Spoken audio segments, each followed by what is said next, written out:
Welcome to the deep dive. Hello? Today we're doing what we do best. We're taking a specific piece of source material, digging into it, really trying to unpack the key insights. Right. And the source for this dive is an excerpt from a YouTube video. It's from the David Pakman Show. Okay. So our mission today really is to walk you through this specific source. We want to pull out the main observations, the examples it uses, and figure out what this video is claiming is significant about certain public appearances by Donald Trump. Right.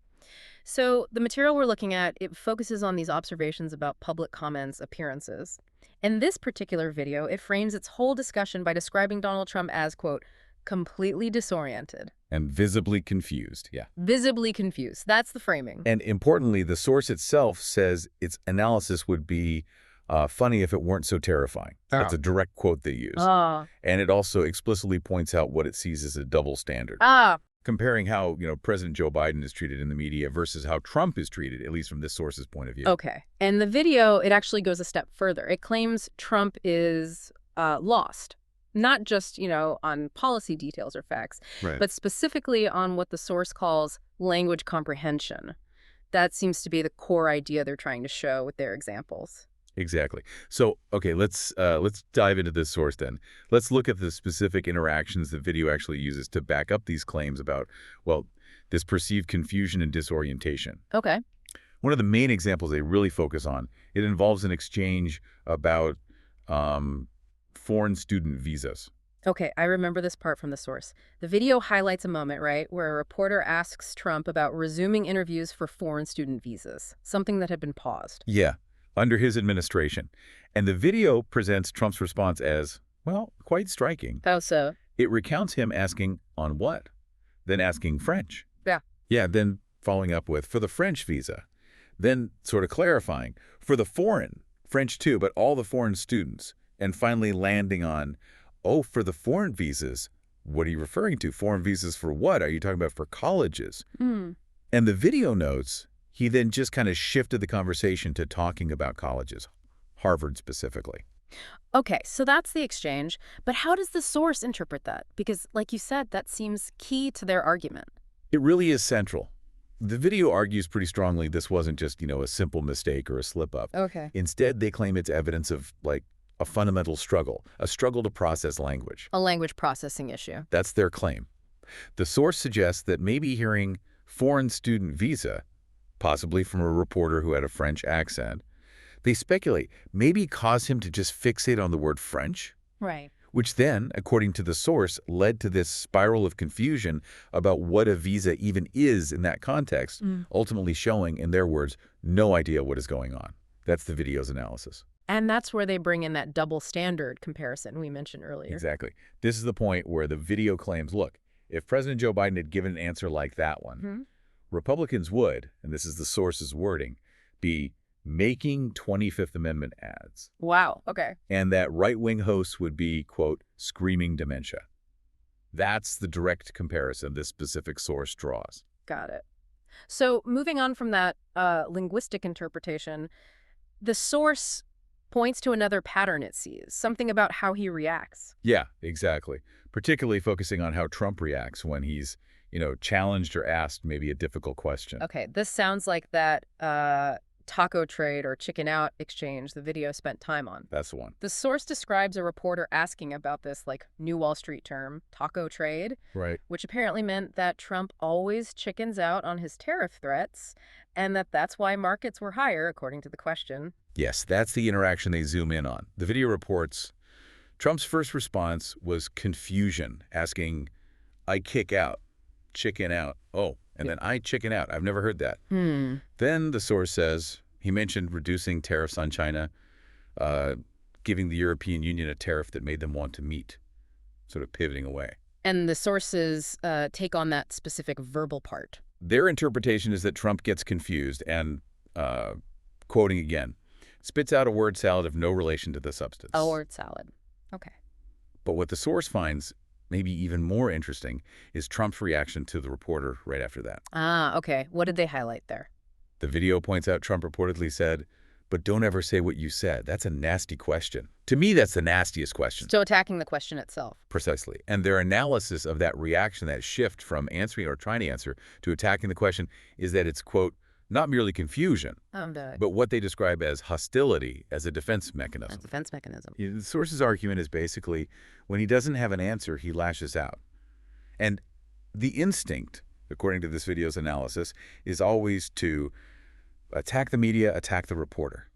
Interesting interpretation from the source. Yep. And it doesn't stop there, right? The video brings in other examples it thinks show disorientation. Correct. It draws from some different contexts, too. Like the claim about the Saudi Arabia trip, the $5.1 trillion number. Exactly that one. The source goes into Trump's public comments about a trip to Saudi Arabia, Qatar, and the UAE. He claimed, I made that money, and that we brought back $5.1 trillion. In 2 hours, right? About 2 hours, yeah. He reportedly then said the money was much less important than saving lives. Okay. But later mentioned spending $300 billion with no checks, no balances, and cash. It's quite a claim. So what's the source's critique of that specific claim? Well, it's pretty sharp here. They contend that Trump, quote, just doesn't understand how this works. What works? The money. Yeah, international investments, commitments. The video explains that the $5.1 trillion figure actually refers to what they call soft, general, hypothetical, potential commitments of investment. Potential. Potential, yeah, from these countries spread over maybe a decade. And it requires actual projects to, get going for any money to actually materialize. Right, it's not just handing over cash. Exactly. So from the source's perspective, quote, nothing was actually secured or brought back during that trip in the way Trump described it. And the source puts this next to other comments he's made. It does. It contrasts this with Trump's past comments about, say, giving China $1 trillion. The source argues that Trump consistently seems to ignore that investments are, an exchange. Goods or services for money. Right, for things of equivalent value.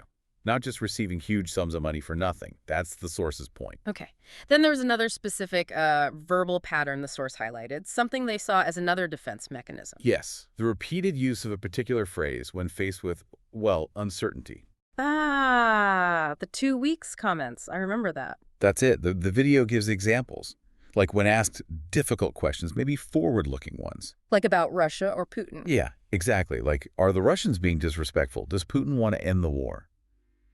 Trump reportedly says he'll know, or he'll let the reporter know, in about 2 weeks. Or variations on that. Right. Within 2 weeks, or about a week and a half, 2 weeks. That kind of thing. And the source's interpretation of that pattern. They see it as Trump's version of a loading screen. A loading screen. Yeah. Or just a go-to defense mechanism. According to their analysis, quote, when he has no answer, when he doesn't know, he just says, we're 2 weeks from that. It's like a placeholder. Okay, so let's try and pull this all together then. We've got the foreign student visa exchange, the taco trade chicken out moment and the reaction, the analysis of the $5.1 trillion claim, and this 2 weeks pattern.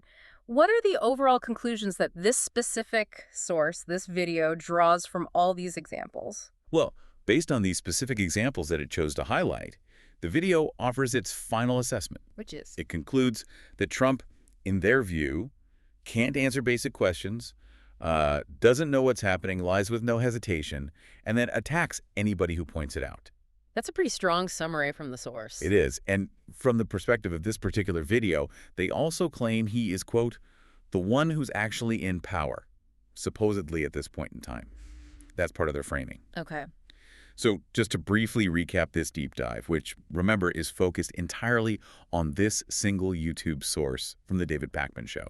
Right, just this one video's perspective. Exactly. We've looked at the key examples it presented, the foreign student visa confusion, and the source's interpretation of that as language comprehension struggle. We looked at the chicken out exchange, focusing on how the source analyzed Trump's response as a word salad and his reaction to the reporter as that hostility defense mechanism. Then the Saudi Arabia trip claim, and the source's critique that Trump's description, well, doesn't really reflect how these big investment commitments actually work.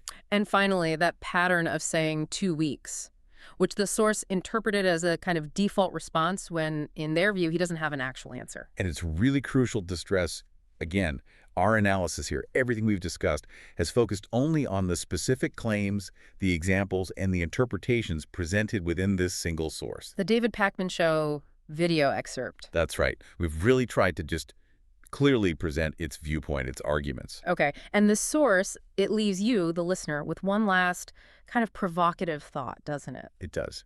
It wraps up by asking what, in the source's opinion, is more terrifying. And the options are. The possibility that Trump is, as they describe him, in power, or the possibility that maybe others, they name J.D. Vance and Stephen Miller specifically, are actually controlling things behind the scene.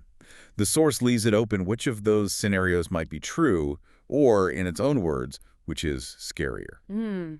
That's definitely a powerful question the source poses at the end, something for you to consider.